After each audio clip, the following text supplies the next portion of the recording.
This UFC 304 Picks edition of the Sports Gambling Podcast is brought to you by Underdog Fantasy. Underdog is giving away $15 million in Best Ball Mania 5. Sign up with SGPN to claim your first-time deposit offer of up to $250 in bonus cash. UnderdogFantasy.com. Promo code SGPN. We're also brought to you by Rhythm. Rhythm has the best AI picks and projections, and their college football product is about to drop. Claim your 7-day free trial today by going to sportsgamblingpodcast.com/rhythm. That's sportsgamblingpodcast.com/RITHMM.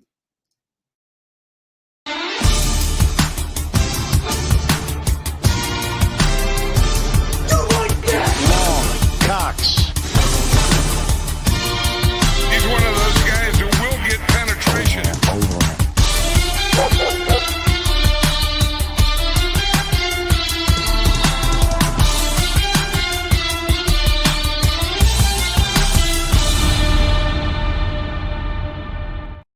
Welcome, everyone, to the Sports Gambling Podcast. I'm Sean, stacking the money green with my partner on picks, Ryan, Real Money Kramer. What's happening, Kramer? Dog.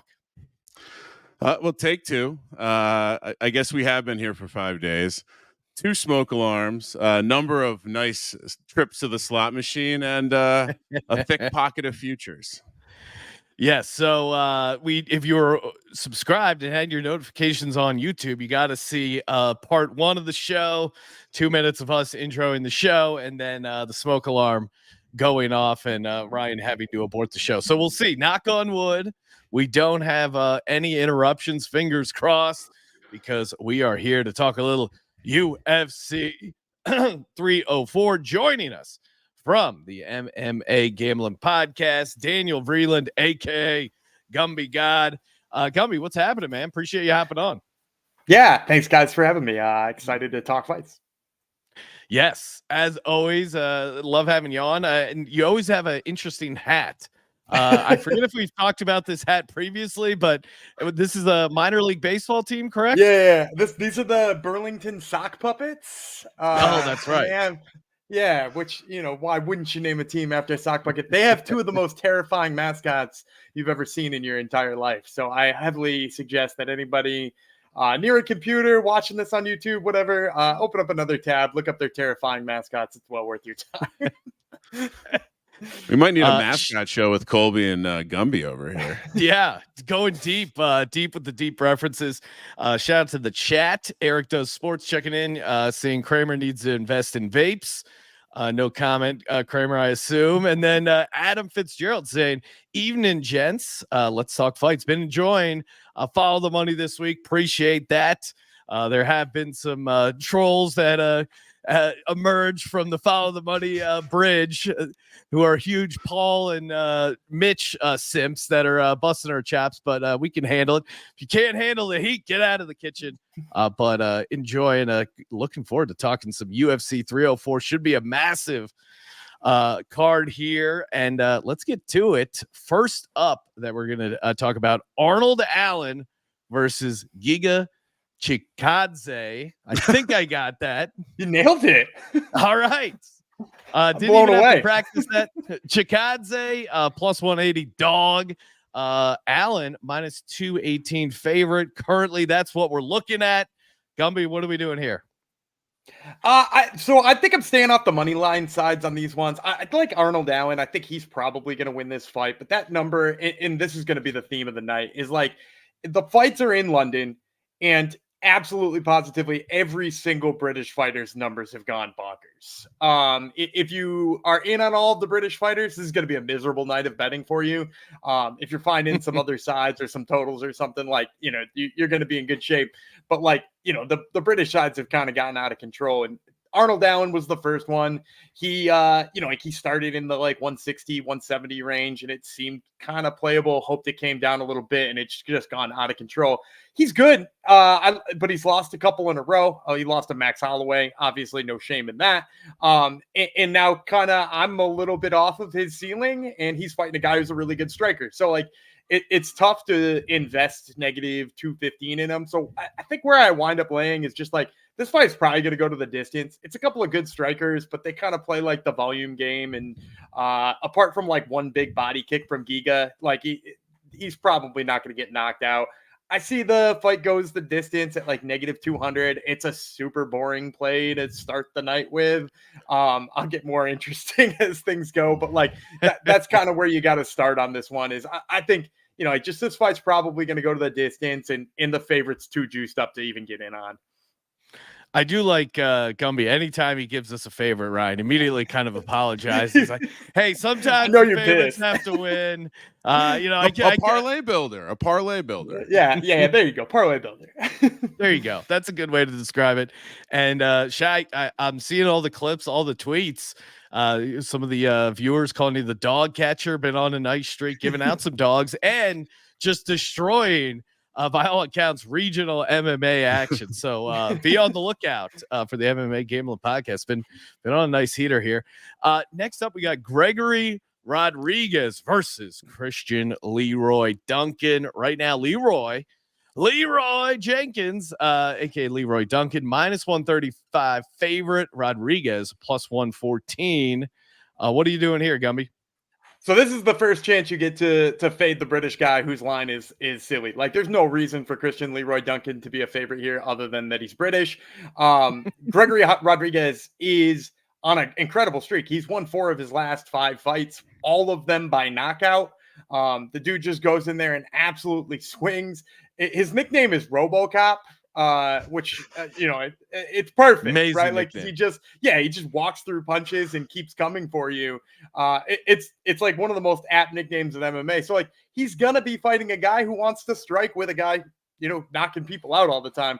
I love that. So I'm in on the dog money here on the money line. I also took a quick sneak peek off to see what his knockout prop was, because look, he's won 4 of his last 5 fights. Every single one of them is knockout, and you can get his knockout right now at like +400. And for me, that's like, you know, if he's going to win, that's probably how he's going to win. Like he's going to knock out Duncan if he wins. Might as well get 4-1 instead of 1.5-1, you know? Yeah. I mean, I've written it down, Sean. I got it. We're definitely going to walk down to the Circa and get a little 4-1 action here. I was immediately going to bring it up because I couldn't believe the ratio between the win price and the knockout price. Yeah, and I don't know what the difference is too. Like, he does have some submission skills, but like he hasn't used them in like 6 or 7 fights. So like, why are we leaning back on the fact that he might finally use them after 4 years? Yeah, you mentioned looking to fade some of the British fighters because their numbers are inflated. Is there anything to like a home octagon advantage? Do you factor that in at all? Like, hey, my entire countrymen are rooting me on, or is it backfiring, create some pressure, or do you think it just doesn't matter? Ultimately, when you get in a cage fight, it's just, you know, whoever has the better game. Like, do you factor it in at all? I think it matters when I'm talking about judges' decisions. Like, if I think the fight's going to go the full distance, I factor that in. It's part of why I like Arnold Dowan in that fight too. Like, if that fight goes the distance, every single time he lands a punch in front of a big crowd in London, they're all going to make oohs and ah noises, and they're going to no-sell every single one Giga Chikadze lands. Yeah, and whether or not the judges want to count that in and factor that in, or like, they're going to hear it. They're going to be the ones there feeling it. I mean, like, I've been in live crowds before, and you can feel the palpable difference of the crowd shaking when one guy lands and the other guy doesn't. It's human nature to count that in. So, like, if it's going the distance, if I think it's going to go the 15 minutes, I count a little bit of that home field advantage in. But if it's going to end by knockout, like, the better guy's going to win if it goes by knockout or submission. That's just how it happens. You know, sleeping in your own bed, I don't know if that's better or worse. Like, most of these guys get jacked up for fight week when they're in a hotel and have to cut weight there. Doing it next to your wife and kids, I don't think makes anything better. Yeah. Well, and I'd say in like the conventional sport, like, you always hear about having to deal with tickets and family members and people trying to get stuff from you. So yeah, distractions are real. Yeah, I agree. And I think getting away from it is some of the best thing for him. Yeah, get that focused. What is 30 days no sex? You're at home. Maybe the old lady gets a little randy, as they say in England, and you're drained pre-fight. If you're on the road, you're a little more focused. Next up, we got Bobby Green versus Paddy Pimblett. I'm really torn because they both sound pretty Irish. Bobby Green minus 120, Paddy Pimblett sitting there at even money. Gumby, what's the play here? So first of all, Bobby Green, definitely not an Irish dude. He's Okay. Yeah, give that one a Google if you want, and then have yourself a little chuckle. He's also legally had his name prior to this fight changed to King Green. He's now King Green instead of Bobby Really? Green. Yeah. It's it's great because he said after his last fight, this would be Bobby Green's last fight. And I was like, is he retiring? Like, I guess he's had an all right career. And then nope, he was just having his name legally changed. So Bobby Green is done fighting and King Green is now fighting. And I like King Green in this fight. Not just because I'm fading the British guy, but also just because, like Paddy Pimblett is a guy who, first of all, he's got like a weird Beatles haircut. The people in Liverpool love the hell out of him. Like he's a character and a half. And I think, yeah, he's a wild dude. And I think, that's kind of played into why people like to bet on him. It's because he's like a fun guy. But at the end of the day, Bobby Green is a guy who hits really hard. He put an absolute beating on Jim Miller in his last fight. And Paddy's good at certain things, but he's one of those guys I think who has too much faith in some of the stuff he's not so good at. Like he like falls in love with his striking and then just gets hit too much. And he's a good grappler. He should just do it all the time, but instead he like gets suckered into boxing a bunch. He gets suckered into boxing with Bobby Green. That's going to be the worst decision he's made in a really long time. And if you look at his haircut, he's made a couple of bad decisions. And so I'm going to go with Bobby Green or King Green here. Sorry, I don't mean to disparage the name change. I'll go King Green. Kramer, breaking news. Are we playing the 400? Are we playing the knockout for plus 400? I mean, I could see him doing it. I would say the thing about Bobby Green is he doesn't have that like one touch knockout power. Like he doesn't wind up and throw the big bomb and knock him out. If he's going to knock him out, it's going to be by like totally annihilating him until he like is basically in there quitting, or it's like a volume TKO. So if you're going to get in on the KO prop, so I first of all just like the money line here, but if you're going to get in on the KO prop, it's going to be a sweaty one. Kramer, breaking news. This is Sean Green's last podcast. After this, I will be known as King Green. If he can do it, why not? Why not have two King Greens? Screw it. Let's get in. So yeah, all right. I'm looking forward to the idea of a guy with a bad haircut getting beat up. There's probably nothing funnier than having a bad haircut and then getting punched in the face and just having the hair fly all over as you get humiliated. Kramer, we're out at Circa Resorts in Las Vegas, and perfect time between now and kickoff of the NFL season. Come out here, sign up for Circa Millions, Circa Survivor, 16 million in guaranteed prizes. If you come out for contest weekend, August 22nd through the 24th, they even have a special promo, 15% off your hotel stay. Use the promo code SGP15 over at the Circa there.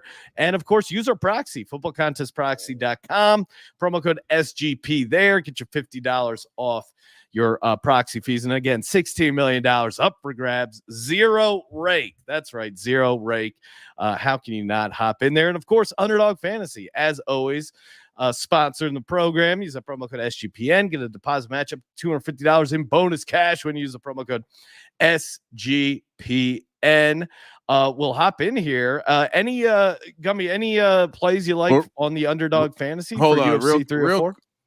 Oh yeah, go for it. Never mind. Continue. I apologize. For UFC 304, there's a guy on the prelims.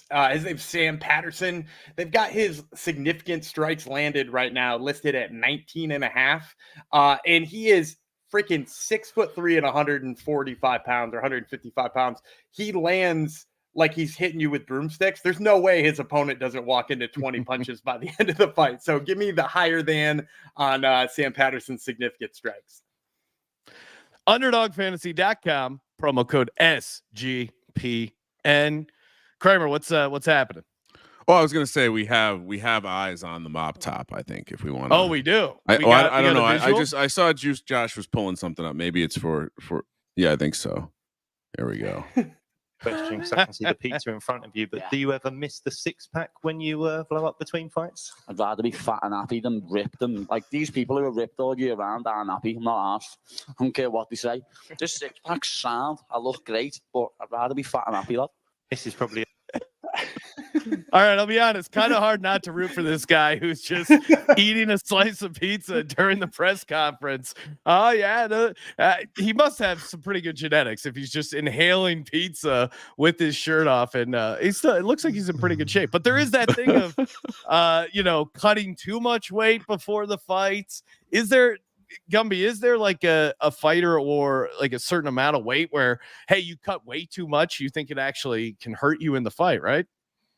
Yeah, there's a lot of fighters who it's pretty much anytime somebody tries to revitalize their career going down a weight class, it's a terrible idea. Like, they're getting beat up, they're starting to get old, they don't have the strength to make whatever weight class they're in work. Like, it's like a story as old as time. They're like, oh, I'll start cutting 10 extra pounds and go fight lighter weight guys. And then they're slow and they can't fight 15 minutes because their cardio sucks. And like, it's a terrible idea all the time. I will also say with Paddy Pimblett, this dude in between fights balloons up. Like he is like, he's like fat, like, and not like he doesn't have a six pack. He's joking about not having a six pack. You should look up the picture of him at some point in time. He threw out a first pitch at a San Diego Padres game looking like Chris Griffin from Family Guy. I was shocked. I didn't know it was the same guy.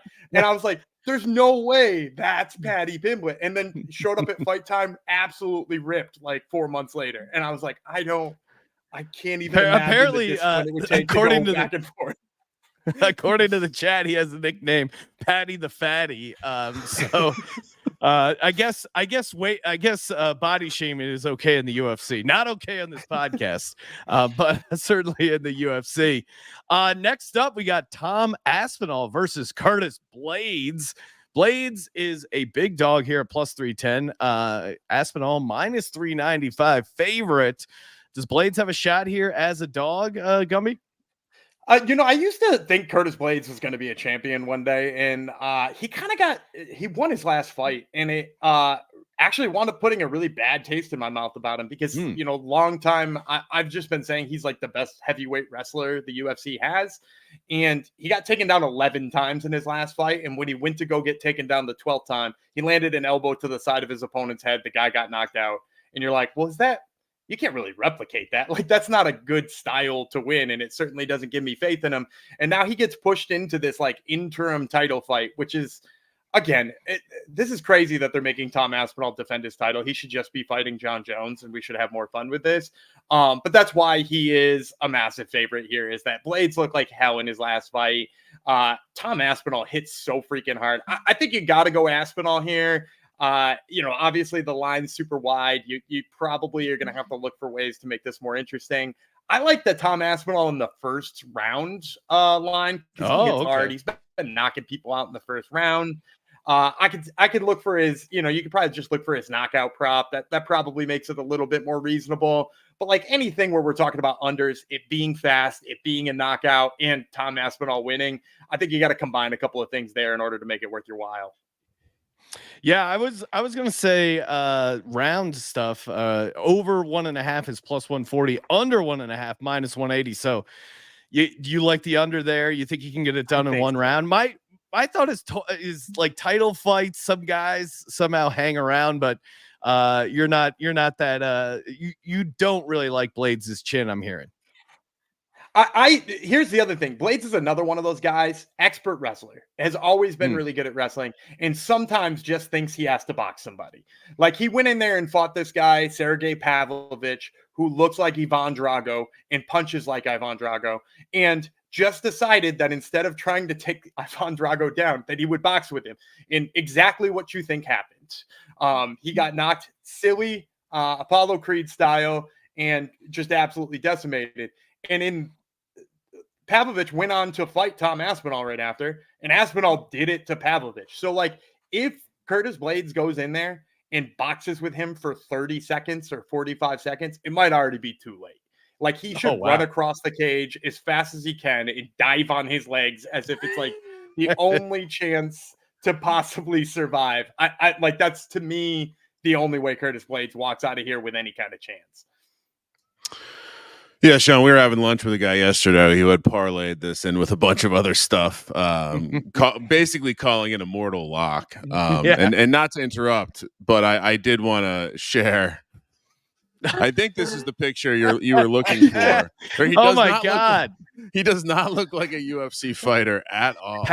Patty the Fatty, I got to be honest, has the same jawline as the Padres mascot, and that is not a compliment. They look like strikingly similar, especially he's got like the Padre haircut going almost. This is hilarious. Man, that's not a choice that anybody should be making, man. I'm really regretting betting against this guy already because he's kind of fun to root for right now. Patty the Fatty, is his chin a little better because he has two chins, Gumby? Any truth to that rumor about Patty the Fatty? Come fight time, he doesn't though. Come fight time, he's looking chiseled and everything's back then. Like in between fights, he might. But unfortunately, we didn't get to see him take a punch from the Fryer. That maybe would have been a little bit more fun. He also the headlines were all about how much of a better pitch he threw than Conor McGregor, if you remember that one, Sean. So the local media across the pond was pretty much roasting McGregor. But yeah, pretty hilarious look for you. He looks like a skateboarder or something, like a surfer. Yeah, UFC fighter would be like my last guess. I'd be like cast member on American Idol. So you think you can dance? Like I would not, if you guessed why this guy was famous, it would not be MMA fighter.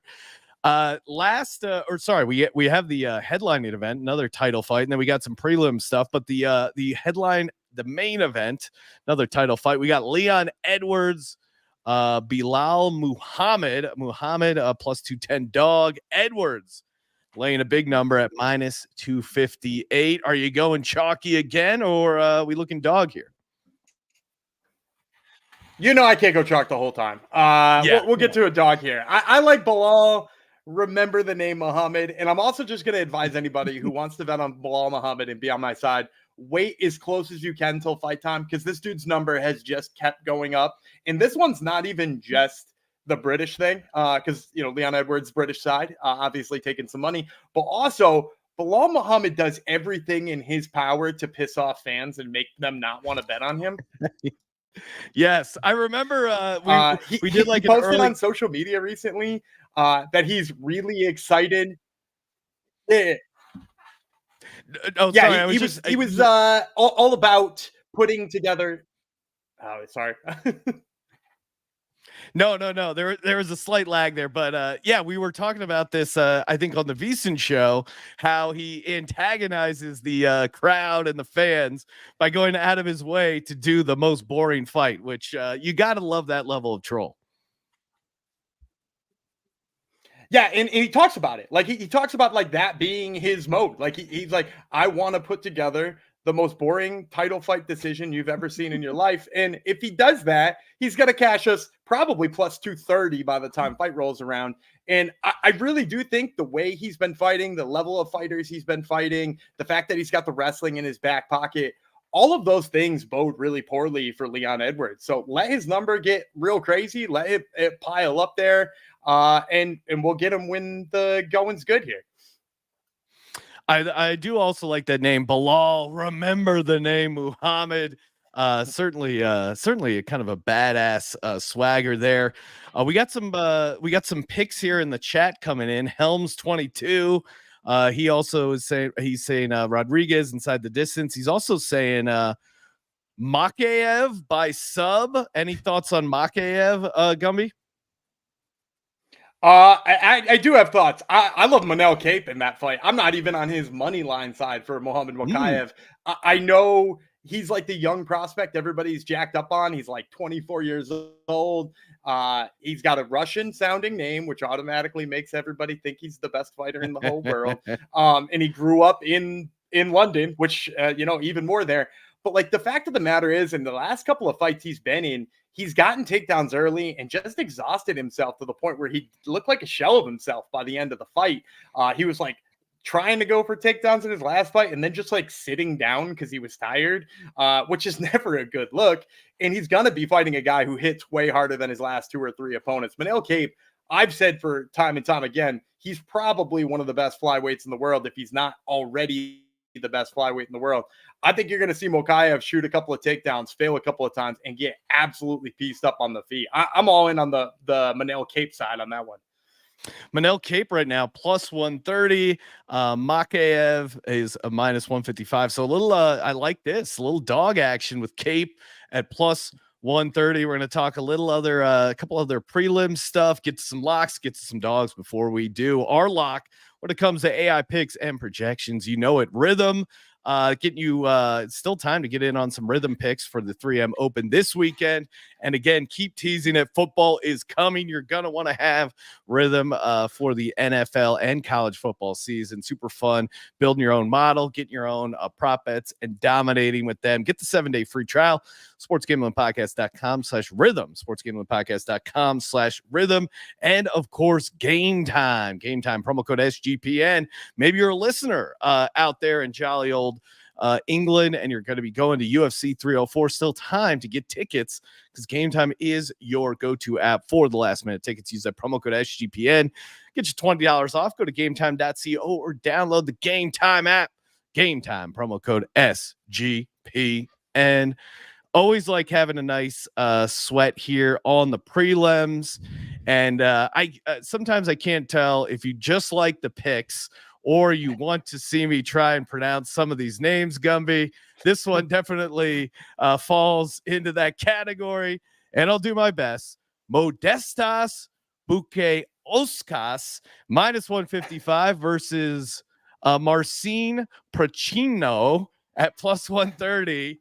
How say you on the pronunciation and the fight, Gumby? The pronunciation not great on Modestas Bukauskas or on Marcin Prachino, but at least the effort was there. It sounds so much easier when you do it. Yeah, Modestas Bukauskas is one of my favorite plays on this whole card, and he's my favorite. I think, did we don the term the full mount thanks to drawing last time? Yes. Okay, so we'll make Modestas Bukauskas the one we sort of like ladder play up here on the prelims, because first of all, he changed his training camp a little bit. He's training with Tom Aspinall, which is a brilliant move for him. He was training with, not that he didn't have good training partners before, but like having the heavyweight champion of the world in your corner is like an awesome thing, especially because they're getting ready for the same exact card. And he's coming off of a loss, and it seemed like when I talked to him earlier in the week, he was all in on like realizing he needs to box less and he needs to shoot takedowns. And I think against Prachino, that's just going to play off so well for him. So I think he should be, I had him at like negative 250, negative 275 when I was thinking about the lines coming out. He posted right around negative 155. It's hanging out there. I think the money line's an absolute steal. I also think he's going to get it done inside the distance. Prachino is a guy who tires out a little bit. The inside the distance line, if you want to get crazy with it, plus 240. So you're going to get, a little bit of money line, first of all, to make sure we turn a profit. Then I like his inside the distance line. And then I'm going to get real crazy with the last part. So I think he's going to wrestle more than he ever has. And if you look back when he used to fight in Cage Warriors, which is a promotion out of London, which is where he grew up in, he used to get a lot of rear naked choke finishes. He used to take the back, he used to put in the choke, and he used to win by submission. Hasn't done it since he's been in the UFC. But if he's getting back to what works, he's training with other guys who do similar things and who wrestle a little bit more. Maybe we see that submission side come back from him. Maybe we see the newest part. His submission line is 18-1 right now. Wow. And if you're gonna get on a big one, get in on Modestas Bukauskas by submission at 18-1. Kramer, Right, I got it written down. I got it. Both our eyes lit up. Read back the sheet of some of our favorite Gumby plays so far for UFC 304. What do we got, Kramer? We got the Rodrigues KO 4-1. We're playing King Green, and I think this is the third leg of our Gumby special here. We're playing that 8. We're going to play the full mount, but that 18-1. Whoa. Yeah. Why not tie that to a couple things? Sprinkle it in there. Have yourself a a nice UFC 304. If you had to lock up one here, Gumby, what is your favorite play in UFC 304? My favorite play on UFC 304, I'll probably, if I wanted, I might go to a different prelim too. I like this guy, Cal Lowren. He fights out of Ireland. He's betting off at like -175. I saw, he's fighting a guy who's coming in on short notice up a weight class. And again, guess what? He's British. And for some reason, the money keeps coming in on the smaller guy who had 7 days to prepare for the fight. And so like, I think Cal Lowren is just going to run right through him. And again, if you're looking for like a dead set lock at less than 2-1, I mean, like that's a really good one. And it was definitely going to make all your parlays look better. Like it. And then what would be your favorite dog? We just heard an 18-1, but is there something maybe slightly more, if there's people looking to bet realistic dogs, is there something in that, that 200-ish range, a dog that's would be the dog catcher special here for you, Gumby? I mean, I think honestly, my favorite dog we mentioned earlier on in the show was RoboCop, Gregory Rodrigues. He's coming in a little bit less than 2-1. He's in the 120, 130 range kind of. But like, I mean, like the fact that he's been knocking people out for as long as he has, he's going to fight a guy who wants to box him. You like a guy who's going to walk through punches like RoboCop. If you want to make the pick the knockout instead too, like, it almost seems as likely as the win itself. So, Hobocop's, we joke on the show, we call him Hobocop because in Brazil, our first names are hard H's. So like Royce, it looks like Royce Gracie, but it's Hoyce Gracie. So he's Hobocop in the way that we say it. So I like the Hobocop knockout in this one at like 4-1. Hobocop and real sounds quick, like, Sean. yes, it is. We should caveat because I did hear that Gumby talking to the fighters. I feel like we have to apply the same logic as Colby talking to football coaches. We have to be a little careful. There isn't a bias because the guy won you over with his charm. Yeah, I mean, Gumby, of course, check him out on X at Gumby Vreeland. Not only our show, but does a bunch of other great interviews all over the place. And I feel like the term Hobocop would be an awesome Photoshop opportunity, like RoboCop, but he has like a stick and a bindle, and he's warming his hands next to a trash can, getting ready for a fight. Kind of reminds me of the Simpsons episode where Homer fights box. There's a character he fights called like Boxcar something. They're like, you got to be worried. He's a hungry fighter. Like, oh, come real scrappy. He's like, no, literally, he's fighting for a lunch. Good times there. Check out the Simpsons. They need the plugs. And of course, make sure you subscribe to the MMA Gambling Podcast. And Gumby does it all. I just hit a Nerfy bet courtesy of Gumby on sportsgamblingpodcast.com. Braves Mets, the no-run first inning. That came through. Kramer, we got to head downstairs, get in some plays. Appreciate the time as always, Gumby. And of course, thank you for participating in the Sports Gambling Podcast. For the Sports Gambling Podcast, I'm Sean, stacking the money green, and he is Ryan. We survived. Kramer, let it ride.